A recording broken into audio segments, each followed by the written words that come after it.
আমাদের পার্শ্ববর্তী বন্ধু নামের চূড়ান্ত দুশ্মন যে রাষ্ট্রটার নাম হলো ভারত। কথা কন না কেন? জোরে বলতে হবে, ঠিক কিনা?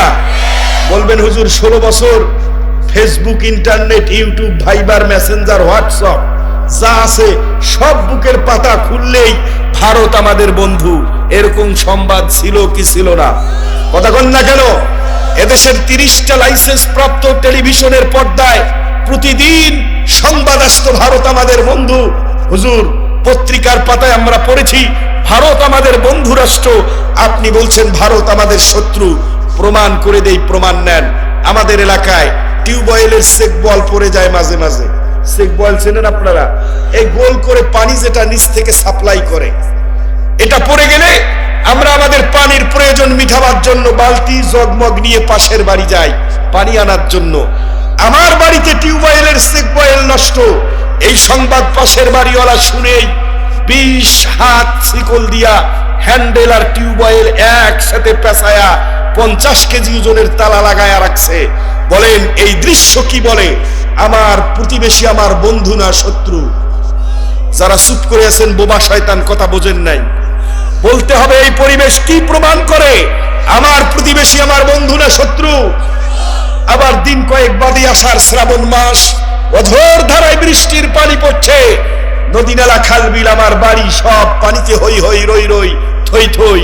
তাকায়া দেখি পাশের প্রতিবেশী 4 ইঞ্চি পাপ লাগায়া নিজ দায়িত্বে হ্যান্ডেল চাপ দিয়া আমার বাড়ির দিকে পানি দেয়। বলেন এটা বন্ধুর পরিচয় না শত্রুর পরিচয়? এ হারাগাছের ভাইয়েরা, বিবেকের বন্ধ দরজা খুলে দেন, বিবেককে জাগ্রত করেন। নদীমাতৃক এই বাংলাদেশ, এদেশের হাজারো কৃষক যখন বুকে হাজার স্বপ্ন নিয়ে তিস্তার বালুচরে তার স্বপ্নের বীজটাকে বুনে দেয়, এই ভারত পানি বন্ধ করে দিয়ে আমাদেরকে ভাতে বাঁধতে চায়। ভারত আমাদের বন্ধু হতে পারে না। আবার আমরা যখন বন্যার পানিতে হাবুডুবু খাই, আমাদের স্বপ্নের ফসল বন্যার পানিতে ভেসে যায়, আমাদের গরু বাছুর বন্যার পানিতে ভেসে যায়। 12টা দরজা খুলে যে ভারত পানিতে ডুবায়া আমাদের মারতে চায়, আল্লাহর কসম ভারত আমাদের বন্ধু হতে পারে না। এ ভারতকে যারা বন্ধু মনে করবে এরা চূড়ান্ত বাংলাদেশের দুশ্মন। কথা কন না কেন? ওরা মাঝে মাঝে উকি ঝাঁকি দিয়ে আমাদেরকে বলতেছে চট্টগ্রাম নিবে, রংপুর নিবে। এর রেংটির দল খাস তো গরুর মুখ, আর আমরা গোস্ত খাওয়ার জাতি। কথা কন না কেন? সকালবেলা টিউবওয়েলে গোবর না দিলে তোর পানি পবিত্র হয় না, মুখ খাইয়া গোস্ত খাওয়ায় এদেরকে ভয় দেখাতে চায়। ওরা জানে না তিতুমিরের আর একবার বাঁশের কেল্লা যদি তৈরি হয়, এদেশের ঘুমন্ত যুবকেরা যদি জেগে যায়, তোদের ল্যাংটি খুলে পাশা লাল করে দেয়া হবে। কথা কন না কেন মুসলমানেরা? ওরা আমাদেরকে ভয় দেখায়। কি দেই নাই আমরা? কি দেই নাই? ট্রানজিট দিয়েছি। এদেশের হাজারো রুট ব্যবহার করেছে, মাইলের পরে মাইল রাস্তা, 1 টাকা আমাদেরকে ট্যাক্স দেয় নাই। কথা কন না কেন? আরে বিদ্যুৎ অন্য রাষ্ট্রে 5 টাকায় কিনতে পারতাম, 13 টাকায় কিনেছে স্বামীর কাছে বউ। কথা কন না কেন? এরপরেও আমাদেরকে কাঁটা তারের বেড়ায় ফেলানির লাশ উপহার দিয়েছে। ভারত ভালো করে কান খাড়া করে শুনে রাখো, বাংলাদেশের মুসলমানদের কাছে হয়তো অস্ত্র নাই, সৈন্যের দিক থেকে কম, কিন্তু আমাদের বুক ভরা ঈমানের বারুদ রয়েছে। আমরা যদি ময়দানে অবতীর্ণ হই, ভারতের লাল কেল্লায় কালিমার পতাকা উড়িয়ে দেব ইনশাআল্লাহ।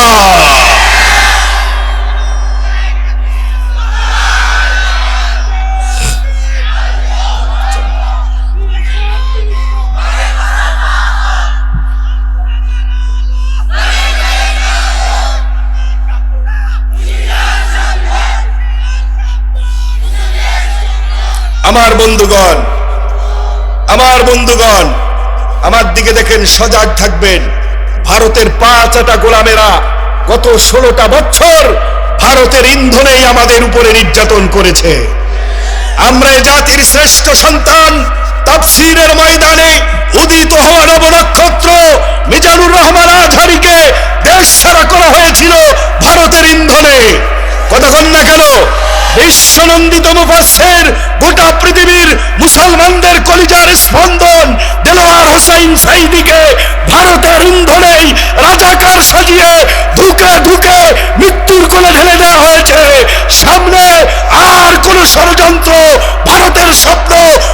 বাংলাদেশে বাস্তবায়ন হতে দেওয়া হবে না। যদি প্রয়োজন হয় আর একবার স্বাধীনতা যুদ্ধের জন্য, যদি প্রয়োজন হয় ভারতের বিরুদ্ধে রক্ত দেওয়ার জন্য, ভারত মুক্ত বাংলাদেশ করতে কারা কারা রাজি আছেন দুহাত তুলে আল্লাহকে দেখান।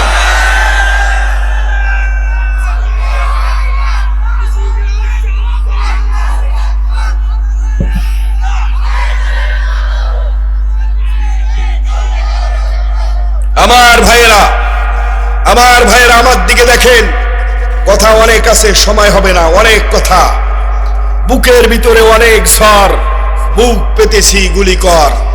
আবু সাইদের এই বীর যোদ্ধা শহীদ আবু সাইদের এই যুদ্ধের ময়দানে তিক্ত বাক্য এখন মুসলমানদের কলিজায় অনেক ঝড়, ঠিক কিনা?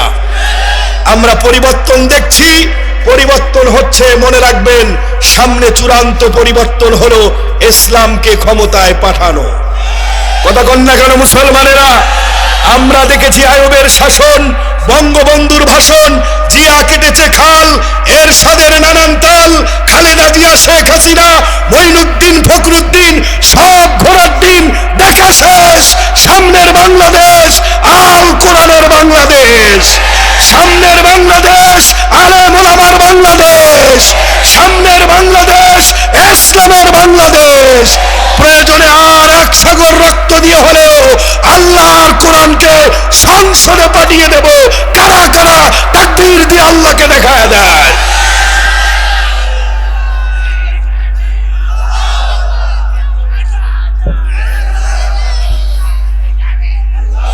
আমার ভাইরা, আমার ভাইয়েরা, আমার দিকে দেখেন। মনে আছে আপনাদের, তৎকালীন মক্কা একটি সংসদ ভবন ছিল, নাম ছিল দারুন নাদওয়া। দারুন নাদওয়ার বৈঠকে সিদ্ধান্ত হলো শত নির্যাতন করে, নির্যাতন কি পরিমাণ এটা বলতে চাচ্ছি না, সময় হবে না। কোরআনের এই মঞ্চে দ্বিতীয় বক্তার জায়গাটা হলো ছাগলের 3 নাম্বার বাচ্চার মতো। বলবেন কেন? আগের বক্তা 1 ঘন্টা ওয়াজ করছে, ঝামেলা নাই, চলে গেছে। পরের বক্তা আসবে, উনিও আনলিমিটেড সময়, যতক্ষণ খুশি আপনারা থাকবেন, ওয়াজ করবে, চলে যাবে। আমার ওয়াজও করা লাগবে, আপনাদের পকেটের দিকেও তাকা লাগবে। কথা বোঝেন নাই? মানে মাথায় পেইন তৈরি করে দিয়ে আমাকে মঞ্চে দেওয়া হয়। এই এই কি সমস্যা? কথা থাকলে ইশারাই করেন, কাজ থাকলে ইশারাই করেন।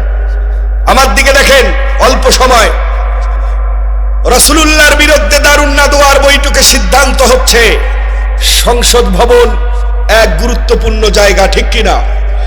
এই জায়গায় জাতির ভাগ্য নির্ধারণের সিদ্ধান্ত গৃহীত হয়। কথা কন না কেন? আমরা 53টা বছর শুধু ধোঁকা আর ধোঁকাই খেলাম। একটা বার জাতির ভাগ্য উন্নয়নের জন্য আল্লাহর কোরআনকে সংসদে পাঠাতে পারি নাই, ঠিক কিনা মুসলমানেরা? আমরা 53 বছর দেখেছি যারাই এসেছে নিজেদের স্বার্থ সিদ্ধি আর বিরোধী দলকে দমন করবার জন্য যা করা দরকার তাই করা হয়েছে। ও মুসলমানেরা, মন কি চায় না একটা বার আল্লাহর কোরআনের শাসন কেমন হয় এটা দেখতে মন চায় না? কথা বলেন, চাই কি চায় না? তাহলে যার যার অবস্থান থেকে সজাগ থাকবেন। সুযোগ যদি আসে, আল্লাহর কোরআনকে আমরা জায়গা মতো পাঠায়া দিতে চাই। আমার প্রিয় বন্ধুগণ, দারুন নাদওয়ার বৈঠকের ভিতরে আবু জেহেল ডাক দিয়া বলে, ও মক্কার টপটেরোর সন্ত্রাসীরা শোনো, মুহাম্মদ আর তার দলবলকে কোনোভাবেই দিনের দাওয়াত থেকে বিরত রাখা সম্ভব হচ্ছে না। মনে হয় আগামীতে এই মক্কার শাসন কার্য মুহাম্মদ আর তার দলের হাতেই চলে যাবে।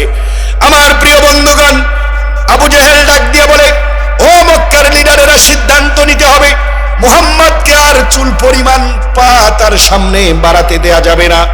আবু জেহেল সহ সকল মক্কার লিডারেরা সিদ্ধান্ত নিল, চলে যাও মদিনার ভিতরে।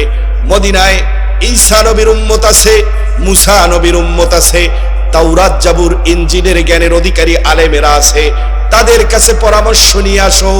ইহুদি আর খ্রিস্টানদের কাছে পরামর্শ নাও, কেমনে মুহাম্মদ আর তার দলবলকে দিনের রাস্তা থেকে দূরে রাখা যায়। ও মুসলমানেরা, নিজের দেশের আলেমদেরকে মারবার জন্য অন্য রাষ্ট্রে গিয়ে পরামর্শ নেয়, এমন আবু জেহেলের বেটি বাংলাদেশে ছিল না? আমার প্রিয় বন্ধুগণ, কান লাগান, গভীর মনোযোগ। বিশ্বনবীকে দ্বীনের দাওয়াত থেকে বিরত রাখবার জন্য আবু জেহেল সিদ্ধান্ত নিল দারুন নাদওয়ার বৈঠকের ভিতরে যে কোনো মূল্যে মুহাম্মদ এবং তার দলবলকে কোনোভাবেই সামনে দ্বীনের দাওয়াত বাড়াতে দেওয়া যাবে না। আমার বন্ধুগণ, জানতে চাই, যেই দ্বীনের দাওয়াতের দায়িত্ব দিয়েছেন আল্লাহ, গোটা পৃথিবীর সকল কাফেরও যদি একদিকে হয়ে যায়, বলেন আল্লাহর দ্বীনের দাওয়াত বন্ধ করা সম্ভব হবে নাকি? আমার প্রিয় বন্ধুগণ, তৎকালীন মক্কার দারুন নাদওয়ার বৈঠকের ভিতরে সিদ্ধান্ত হলো মক্কার দুইজন বড় বড় কাফের, একজনের নাম হলো আকাবা ইবনে আবি মুইত, আর একজনের নাম হলো নাজের ইবনে হারিস। এই দুইজনকে মক্কা থেকে মদিনায় পাঠিয়ে দেয়া হলো, যাও যাও মদিনার ইহুদি আর খ্রিস্টান আলেমদের কাছ থেকে পরামর্শ নিয়ে আসো কেমনে মুহাম্মদকে দ্বীনের দাওয়াত থেকে বিরত রাখা যায়। আমার প্রিয় ভাইয়েরা, মক্কার কাফেরেরা মদিনায় গিয়ে বলছে, ও মদিনার আলেমেরা, মদিনার লিডারেরা, আমাদেরকে বাঁচাও। ক্ষমতার লোভ আছে না নাই? আরে কথা কয় না মুসলমান, আছে না নাই? ওরা স্বপ্ন দেখেছিল লাশের উপর লাশ পড়বে, এরপরেও ক্ষমতার মসনদ ছেড়ে দেওয়া। আপনারা দেখেছেন, আমি জানি আপনারা সজাগ প্রতিভাবান এদেশের নাগরিক, আপনারা দেখেছেন কত মিছিল, কত মিটিং, কত সমাবেশ। মনে হচ্ছিল যেন মরার আগে আর লেডি ফেরাউনকে কোনোভাবেই নাড়ানো সম্ভব হবে না। কথা কন না কেন? কিন্তু সিদ্ধান্ত বাস্তবায়ন হয় কার? জোরে বলতে হবে কার? আল্লাহ বলে, বান্দা অধৈর্য হোস না, বড়রা পারিসনি তো কি হয়েছে, আমি আমার যুবকদের অন্তরে পরিবর্তনের আগুন লাগায়া দেব, থাপড়ায়া থাপড়ায়া বউকে স্বামীর কোলায় পৌঁছায়া দিবে। কথা কন না কেন মুসলমানেরা? বলেন আল্লাহ পারে না? পারে না? আল্লাহর এই ক্ষমতা আছে না নাই? জুলুম করে ক্ষমতার মসনদ টিকিয়ে রাখতে চায়। এই বৈশিষ্ট্য মুমিনের না কাফেরের? কথা বলতে হবে, মুমিনের না কাফেরের? ক্ষমতার লোভ সামলাতে না পেরে মদিনায় গিয়ে ইহুদি আর খ্রিস্টান আলেমদেরকে বলছে, আমাদেরকে বাঁচাও। বলে কি হলো তোমাদের? বলে ক্ষমতা মনে হয় আর থাকে না। ও মুসলমানেরা, আন্দোলন যখন তুঙ্গে, লেডি ফেরাউন দাদার কাছে ফোন করে বলে, আমাকে বাঁচাও। আমরা দেখেছি ভিডিওর ভিতরে, এই দেশের মানুষের ট্যাক্সের টাকায় কেনা রাইফেল, এই দেশের মানুষের ট্যাক্সের টাকায় কেনা বুলেট, এই দেশের মানুষের ট্যাক্সের টাকায় কেনা হেলিকপ্টার আকাশে উড়ে ভারতের স্নাইপাররা এসে তারা ধুতি আর পাঞ্জাবি পরে আমার দেশের যুবকদের বুকে গুলি চালিয়েছে। কথা কন না কেন মুসলমানেরা? এটা শুধুমাত্র ক্ষমতার লোভের কারণে। আল্লাহ বলে, বান্দা আমি যাকে চাই ক্ষমতায় রাখি, যাকে চাই ক্ষমতার থেকে নামায়া মাটির সঙ্গে মেশায়া দেই। বাহাদুরি যারা বেশি করেছে, আল্লাহ সব চাইতে ছোট প্রাণী দ্বারা তাকে শাস্তি দিয়েছে। কথা কন না কেন? কি পরিমাণ জালেম হলে পরে ক্ষমতা টেকানোর জন্য ফেরাউন মুসা নবীর আগমনকে রুখে দেওয়ার জন্য হাজার হাজার নারীদেরকে গর্ভপাত করিয়েছে, হাজার হাজার পুরুষদেরকে জবাই করে দিয়েছে। বলেন এরপরেও মুসা নবীর আগমন ঠেকানো সম্ভব হয়েছে? কথা কয় না মুসলমানেরা? শুধুমাত্র আল্লাহর দ্বীনের দাওয়াত দেওয়ার কারণে নমরুদ কি পরিমাণ জালেম হলে পরে জাতির পিতা ইব্রাহিমকে জ্যান্ত মানুষকে আগুনে নিক্ষেপ করতে পারে, এরপরেও ক্ষমতার মসনদ টিকাতে পারে নাই। জালেমেরা মনে করেছিল জামাতকে ব্যান করে ইসলামী আন্দোলনের শীর্ষস্থানীয় নেতৃবৃন্দকে ফাঁসির মঞ্চে ঝুলায়া মনে হয় সারা জীবনের জন্য ক্ষমতার মসনদ চিরস্থায়ী করবে। পারে নাই। জাতির যুবকেরা পাছায় লাঠি দিয়া ক্ষমতার মসনদ থেকে নামায়া দিয়েছে। সুতরাং যদি কেউ সৌরে শাসক হতে চাও, ঘটে যাওয়া এই সকল শিক্ষার থেকে শিক্ষা গ্রহণ করো, নইলে তোমাদের অবস্থাও একই হবে। ঠিক কিনা মুসলমানেরা? গিয়ে বলছে আমাদেরকে বাঁচাও। বলে কি হয়েছে? ক্ষমতা আর থাকে না। বলে ঘটনা কি? বলে মুহাম্মদ আব্দুল্লাহর বেটা আমাদের মাঝেই জন্মগ্রহণ করেছে, আমাদের মাঝেই বেড়ে উঠেছে। হঠাৎ করে সে আখিরি পয়গম্বর দাবি করছে। তোমরা বলো, তোমাদের কাছে তাওরাত আছে, জাবুর আছে, ইনজিল আছে, তোমরা একটু আমাদেরকে বলো আমরা কেমনে মুহাম্মদকে মিথ্যা প্রমাণিত করতে পারি। ও মুসলমানেরা, সত্য আলেমদেরকে, নিরপরাধ নিষ্কুলুষ আলেমদেরকে জাতির সামনে জিনাকার সাজানো হয়েছিল ক্ষমতার কারণে। কথা বলেন ঠিক কিনা? আর আমার দেশের এক শ্রেণীর হুসুকে বাঙালি মুসলমান 5 ওয়াক্ত নামাজও পড়ে। এই জায়গায় বড় একটা আবহ হইছে, আছে না নাই? নামাজের পরে বসে বিশ্বনন্দিত মুফাসসির ইসলামী আন্দোলনের নেতা কর্মীদের বিরুদ্ধে কথা বলে, বলে দোষ না থাকলে কি ফাঁসিতে ঝুলায়, মুছে তেল দেয় আর হাসে। বলেন আছে না নাই? এই পৃথিবীতে রাসূলুল্লাহর চাইতে ভালো মানুষ আসমানের নিচে জমিনের উপরে কিয়ামতের আগে আসার সম্ভাবনা আছে। এ মুসলমান কথা কন না কেন আছে? আরে শুধুমাত্র দ্বীনের দাওয়াত দেওয়ার কারণেই নবীজিকে পর্যন্ত ওরা জেলখানায় নিয়েছিল, ঠিক কিনা মুসলমানেরা? আমার প্রিয় বন্ধুগণ, সমস্ত ঘটনা শ্রবণ করে মদিনার ওই ইহুদি আর খ্রিস্টান আলেমেরা বসে মক্কার 2 জন কাফেরকে বলল, শোনো, একটা ট্যাবলেট তোমাদেরকে দিতে পারি, এটা প্রয়োগ করে দেখতে পারো আসলেই মুহাম্মদ আখিরি পয়গম্বর কিনা। আমার প্রিয় ভাইয়েরা, মক্কার থেকে যাওয়া কাফেরেরা আনন্দে আত্মহারা হয়ে ডাক দিয়ে বলে, ও মদিনার ইহুদি আলেম, খ্রিস্টান আলেমেরা, বলো বলো কি এমন ট্যাবলেট তোমাদের কাছে আছে যা দিয়া মুহাম্মদকে ট্রাই করা যায়? আমার প্রিয় বন্ধুগণ, গল্প বলছি না, সূরাতুল কাহফের এই 3টি আয়াতে কারিমা নাজিলের ইতিহাস শানে নুজুল আপনাদেরকে বলছি। সেই দিন ইহুদি আলেমেরা বলেছিল, শোনো, মুহাম্মাদের কাছে প্রশ্ন করবে 2টা। কথা বলেন কয়টা? কোন কোন তাফসীর মতে প্রশ্ন করবে 3টা। এই 3টা প্রশ্নের জবাব যদি মুহাম্মদ দিতে পারে, নিশ্চয়ই মনে রাখবে সে আখিরি পয়গম্বর, আল্লাহর নবী, এতে কোনো সন্দেহ নাই। তার হাতে হাত দিয়া কালিমা পড়ে মুসলমান হয়ে যাবে। জোরে জোরে কোন সুবহানাল্লাহ। আর যদি মুহাম্মদ এই 3টা প্রশ্নের জবাব দিতে না পারে, মনে রাখবে সে একজন ভণ্ড এবং প্রতারক। তার ব্যাপারে তোমরা যে সিদ্ধান্ত নেবে এতে তোমাদের কোনো ক্ষতি হবে না। মক্কার কাফেরেরা বলে, বলো বলো কি এমন প্রশ্ন তোমাদের কাছে আছে? প্রথম প্রশ্ন, ইহুদিরা বলে, শোনো, এই পৃথিবীতে মানুষ যে জিনিসটার উপরে ভর করে পৃথিবীতে বেঁচে থাকে, মায়ের গর্ভে আসবার পরেই স্রষ্টা তার দেহের ভিতরে রুহু নামের যেই বস্তু ঢুকায়া দেয়, মুহাম্মাদের কাছে জিজ্ঞেস করবে রুহুর তাৎপর্য কি? আমার প্রিয় বন্ধুগণ, 2 নাম্বার প্রশ্ন মুহাম্মদকে করবে। এই পৃথিবীতে আজ থেকে 6500 বছর পূর্বে পৃথিবীর জমিনে একজন জালিম শাসকের সামনে 7 জন যুবক মিলে তাওহীদের স্লোগান তুলবার অপরাধে দেশ থেকে ব্যান করে, নিষিদ্ধ করে এক পাহাড়ের গুহায় গিয়ে আশ্রয় নিয়েছিল। টানা 309 বছর আল্লাহ তাদেরকে ঘুম পাড়িয়ে রেখেছে।